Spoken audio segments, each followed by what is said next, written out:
Aries, this is Greg to do your astrology forecast for May 2015. I'm really excited about May. May is one of my favorite months. I think it's a very productive time. It's a great time to kind of build new structures in your life, and I'm going to have a look at what the astrology says for May 2015 for you, for your sun sign specifically. And the first thing that I've noticed is on May the 1st, your Mercury goes into the house of communication in the sign of communication, which is Gemini. So you're going to be at the peak of your powers in terms of what you're saying, what your message is, what you're trying to achieve, and I think you're going to be unstoppable in that area. So please write the book, do the presentation, go for the job interview, do anything where you're required to come across in a positive way, where you're supposed to present yourself, and where what comes out of your mouth is really important. I think Aries, sometimes you can be a little bit guilty of thinking before you speak and just kind of blurting things out, and you're not going to have any backlash from that this month. Your head and your mouth are connected in a really positive way through Mercury there, and it kind of blesses the things you're saying. So really anything that's significant and important in terms of your talking life, go for it. It's going to be really good. The full moon happens on the 4th of May, and that happens in Scorpio in your 8th house.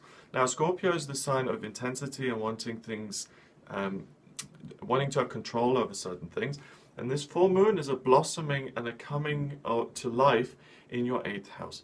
So your message, what you're saying, is going to push that, and it's going to want to influence your circumstances. So you will want to make changes to the people you engage with on a daily basis. If there's something that you're not happy with, someone treats you a certain way that you don't like, you're going to really put your energy and your communication skills into altering that. Could be at work, could be in your private life, could be in your family life, wherever it is, but there's going to be that desire to influence people.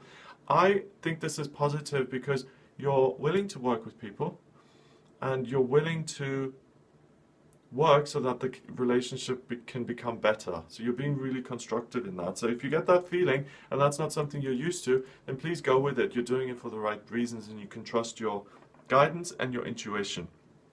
Now, Venus, the goddess of love, moves into the 4th house in Cancer on the 8th of May. And what this means is that this is really a big theme. It's like the goddess of love traditionally sits in the house where family is the main focus. So you will, again, enjoy spending time with those nearest and dearest to you. You'll be very open-hearted, loving, caring, and really just have others as a priority and as a focus. So this is a great family day, great day to get out there to have fun with people in your close family life, and you'll have a wonderful day.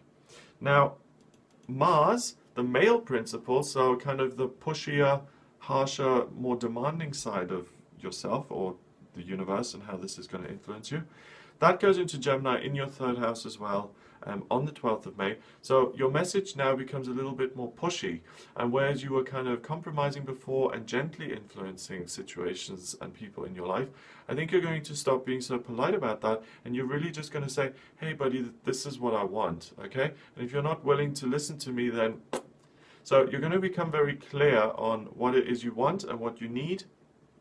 And again, I would encourage you to embrace that. I don't see any major fallout here. I just see practical solutions, and that is your main focus. I think you're very practical. I think you're very much connected with what you're feeling, and you communicate that in an honest and open way. If that doesn't go down very well, it's not your problem this month, because you're being honest and you can trust your intuition. Now, the new moon happens on the 18th, and that happens on the cusp between the 2nd and the 3rd house. Okay, so it's on the same date as last month, which is kind of a nice continuity, because you'll feel like, okay, I'm starting again. It'll be a nice, gentle kind of regrouping. And this new moon is about putting your energy into what you want to achieve in a practical sense. So sometimes we communicate to share our feelings, sometimes we communicate to share information, to make plans. You're communicating to make practical changes to your life and your practical circumstances. So I want a better house, I want more money at work, and I'm going to communicate that, and I'm going to be really clear and open about that. Again, even if those changes aren't implement it straight away. It's good to know what you want. It's really nice to know what you want at work, because then you can actually pursue it and go after it. Okay, Mercury goes into retrograde on the 20th, and this is a big change now, because this month for you has been very, very much about communication. You're going to feel this more strongly than any other sign of the zodiac, because it's like you've had your foot on the gas pedal and now suddenly you're putting it on the brakes. So communication is going to alter. If you're trying to make practical changes in your life by saying something, I would suggest you would do that before the 20th of the month, because now the month ends with communication becoming a little bit more stilted and challenging in the work sector of your life. And I think you start to focus more on your feelings and romance and being seen in that light, rather than using your mouth all the time to be heard and to be seen and to be listened to. So if you struggle with communication in general, then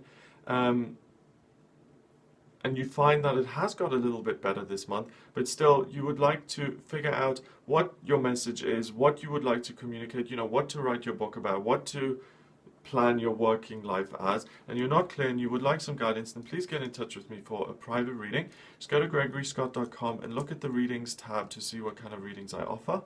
Remember to subscribe to the YouTube channel, and you can also find me on Facebook. It's facebook.com/Gregory Scott 444. Now, I'm going to draw a card for you as well. And the card I've drawn is the Five of Wands in reverse. And that means that you can avoid conflict this month by communicating your needs and by being really open about that and by not doubting yourself. Have a fabulous May, and I'll speak to you soon.